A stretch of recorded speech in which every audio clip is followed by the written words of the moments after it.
बाबा खेली के तन पबजी हो याद हवे बड़ी लबजी हो। ए बाबा खेली के तन पबजी हो याद हवे बड़ी लबजी हो।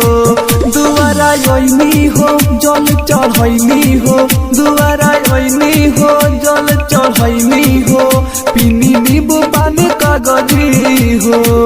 ए बाबा खेली के तन पबजी हो बाकी हट आवे लबजी हो। ए बाबा खेली के तन पबजी हो याद हवे बड़ी लबजी हो।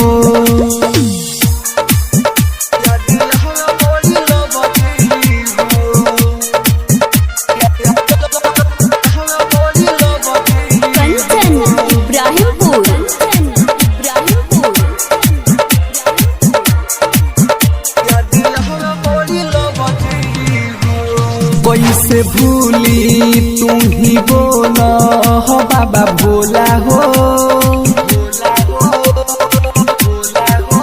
जब घूमे जाई के नहू हंसेला टोला हो। कैसे भूली तू ही बोला हो बाबा भोला हो। जब घूमे जाई के नहू हंसे सब टोला हो। भूख नहीं लगे कैसे खाही रोटी सब दी हो। ए बाबा खेली के तन पबजी हो बड़ी याद आवे लबजी हो।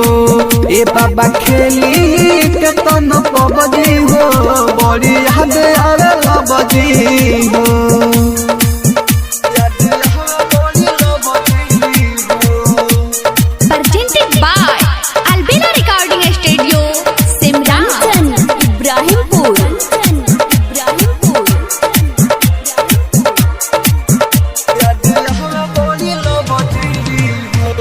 पैनी देव घर इहे पूछे हे बाबा बताओ हो।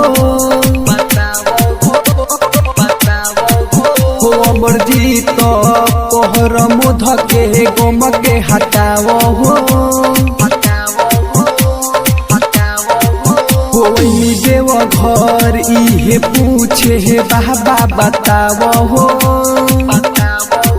हो अमर जीत हो पहर मुध के गम के हटावा हो। गुडू गोल्डन पैसे के बोला बजी हो। ए बाबा खेली के तन पबजी हो बाकी याद आवे लबजी हो।